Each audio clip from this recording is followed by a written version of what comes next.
तो hello guys, मैं Gagan and welcome to my YouTube channel wrestling slammer, जहां हम बात करेंगे WWE से जुड़ी न्यूज, रूमर्स और अपडेट्स के बारे में। लेकिन उससे पहले प्लीज गाइस वीडियो को लाइक कर दो और मेरे चैनल रेसलिंग स्लैमर को सब्सक्राइब कर दो ताकि ऐसी और भी वीडियोस में आपके लिए लेकर आता रहूं। तो हमारी सबसे पहली अपडेट है सेथ रॉलिंस के बारे में। हाँ, एक इंटरव्यू में सेथ रॉलिंस ने बहुत सारी चीजों पर खुलासा किया। सेथ रॉलिंस से पूछा जाता है कि वो रेसलमेनिया 40 में कोडी रोड्स की विक्ट्री को लेकर क्या कहना चाहेंगे, जहां सेथ रॉलिंस कहते हैं कि वो कोडी रोड्स के लिए खुश थे पर थोड़े जेलस भी थे क्योंकि उन्हें ऐसा करने का मौका कभी नहीं मिला। सेथ रॉलिंस कहते हैं कि पिछले 10 साल से रोमन रेंस को ऐसी अपॉर्चुनिटीज मिल रही हैं और फिर कोडी रोड्स ने अपना WWE में रिटर्न कर लिया। इंटरव्यू में सेथ रॉलिंस कोडी रोड्स और रोमन रेंस की सक्सेसफुल करियर का श्रेय खुद को दे देते हैं। सेथ रॉलिंस कहते हैं कि रोमन आज जहां है वहां नहीं होता अगर मैं नहीं होता तो। इसके बाद सेथ रॉलिंस कोडी रोड्स के बारे में कहते हैं कि कोडी रोड्स ने भी अपने WWE रिटर्न के साथ ही मुझे फेस किया था, तो कहीं ना कहीं उसके सक्सेसफुल होने में भी मेरा ही हाथ है। इसके बाद सेथ रॉलिंस से उनके रेसलमेनिया 31 में कैश इन के बारे में पूछा जाता है, जहां सेथ कहते हैं कि रेसलमेनिया में कैश इन का आइडिया मेरा था पर मुझे एक टाइम पर लग रहा था कि शायद मैं कैश इन नहीं कर पाऊंगा क्योंकि रेसलमेनिया खत्म होने वाली थी और हमारे पास ओवर टाइम नहीं था। पर ब्रॉक और रोमन ने टाइम पर वो मूव कर दिया जहां सेथ रॉलिंस की एंट्री होनी थी और इसके बाद हिस्ट्री तो हम जानते ही हैं। इसके बाद सेथ रॉलिंस से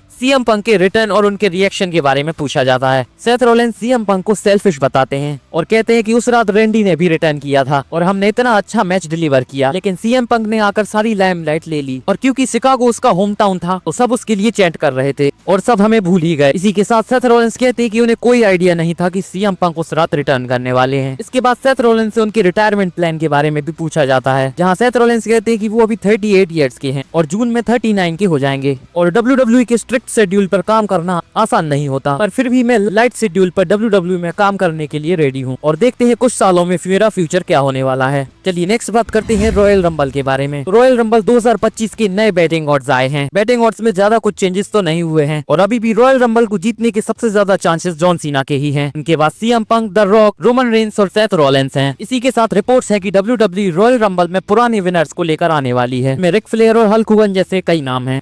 नेक्स्ट अपडेट है अलेक्सा ब्लिस के बारे में। रिपोर्ट्स है कि WWE ने अलेक्सा ब्लिस के लिए क्रिएटिव प्लान्स और मर्चेस बनाना स्टार्ट कर दिया है। अलेक्सा ब्लिस लास्ट टाइम हमें 2023 के रॉयल रंबल में दिखी थी, हो सकता है इस बार भी हमें उनका रिटर्न रॉयल रंबल में ही देखने को मिले। हम बहुत टाइम से सुन रहे हैं कि बेकी लिंच और शार्लेट फ्लेयर WWE में अपना रिटर्न करने वाली हैं, तो WWE ने फाइनली उन्हें अपने इटर्नल रोस्टर में शामिल कर लिया है। जहां बेकी लिंच रॉ के रोस्टर में एडेड है, वहीं शार्लेट फ्लेयर को स्मैकडाउन के रोस्टर में शामिल किया गया है और अब पूरे चांसेस है कि इनका रिटर्न रॉयल रंबल में ही होगा।